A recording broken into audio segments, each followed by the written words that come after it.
POCSO కేసులో ఓ నిందితుడికి 50 ఏళ్ల jail శిక్ష విధిస్తూ నల్గొండ జిల్లా కోర్టు తీర్పిచ్చింది. తిప్పర్తిలో షేక్ మహమ్మద్ అనే వ్యక్తి 10వ తరగతి చదువుతున్న బాలికను ప్రేమిస్తున్నారని వెంటపడి అత్యాచారం చేశాడు. ఈ ఘటన 2021 నవంబర్ 3న జరిగింది. నిందితుడిపై ఆరోపణలు రుజువు కావడంతో 50 ఏళ్లు జైలు శిక్ష విధించింది పోక్సో కోర్టు. మైనర్ బాలికపై అత్యాచారానికి పాల్పడినందుకు 20 ఏళ్లు, పోక్సో చట్టం కింద 20 ఏళ్లు, ఎస్సీ/ఎస్టీ సెక్షన్ కింద 10 ఏళ్లు, మొత్తం 50 ఏళ్ల జైలు శిక్ష విధించింది. 85,000 రూపాయల జరిమానా కూడా విధించింది. బాధితురాలికి 7 లక్షల రూపాయల పరిహారం ఇవ్వాలని కోర్టు ఆదేశించింది. పోక్సో కేసులో నిందితుడికి 50 ఏళ్ల జైలు శిక్ష విధించిన కేసుపై లాయర్తో మా ప్రతినిధి Vijay Bhaskar face to face. Nalgonda POCSO court సంచలన తీర్పు ఇచ్చింది. ఈ తీర్పుపై మనతో మాట్లాడేందుకు ప్రాసిక్యూషన్ తరఫున అడ్వకేట్ స్పెషల్ పీపీ మనతో ఉన్నారు. వాటితో మాట్లాడే ప్రయత్నిద్దాం. సార్ చెప్పండి, ఈ రోజు ఇచ్చిన తీర్పు ఏంటి, అసలు నేరం ఏంటి, ఎలాంటి తీర్పు ఇచ్చింది? ఈరోజు పోక్సో కోర్టు 51 సంవత్సరాలు సంచలన తీర్పు ఇవ్వడం జరిగింది.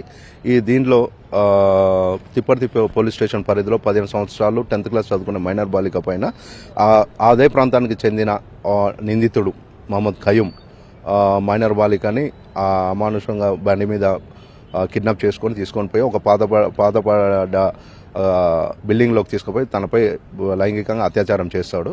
చేసిన తర్వాత ఇదే విషయం వాళ్ళ పేరెంట్స్ చెప్పారు. వాళ్ళకి ఆ కేసు నమోదవుతుంది.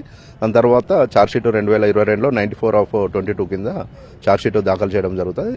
రీసెంట్గా ట్రయల్ జరిగింది. ట్రయల్లో అన్ని మెటీరియల్ విట్నెస్ను మనకు ఏవే కావాలో ప్రాసిక్యూషన్ తరఫు నుంచి అన్ని పగడ్బందీగా వేసుకొని ఇవాళ నిన్న నేడు తీర్పు ఇవ్వడం జరిగింది. మొత్తం 4 సెక్షన్ల కింద 4 తీర్పులు ఇచ్చినట్టుగా చెప్తాను. అంటే ఏ సెక్షన్లకు ఏ సెక్షన్లకు ఎంత శిక్ష పడింది?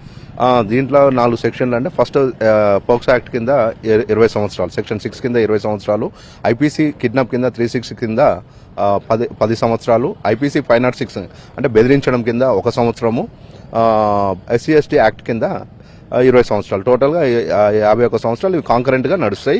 80,000 రూపాయలు నిందితునికి ఫైన్, దాంతోపాటు బాధితురాలకు 7 లక్షల రూపాయలు పరిహారం కూడా ఇవ్వని చెప్పేసి కోర్టు వారు తమ తీర్పులో వెల్లడించారు.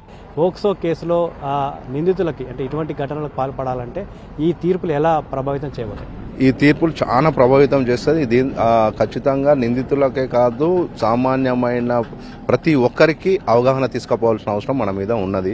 మొత్తంగా ఈ వరుసగా పోక్సో కేసుల్లో శిక్షలు పడుతున్నాయి. ఖచ్చితంగా ఎవరైతే నేరం చేయాలనుకుంటున్నారో మరోసారి నేరాలు జరగకుండా, నేరాలు పునరావృతం కాకుండా ప్రస్తుతం కోర్టులు ఇస్తున్న తీర్పులు ఒక ఉదాహరణగా అటువంటి ఘటనలు జరగకుండా కోర్టు తీర్పులు ఉపయోగపడతాయని చెప్తున్నారు. ఖచ్చితంగా పోక్సో యాక్ట్ పైన ప్రతి ఒక్కరికి అవగాహన కల్పించాల్సిన అవసరం అయితే ఉందని కూడా ప్రాసిక్యూషన్ తరఫున అడ్వకేట్ చెప్తా ఉన్నారు. కెమెరామెన్ వాళ్ళతో విజయభాస్కర్, NTV, నల్గొండ జిల్లా.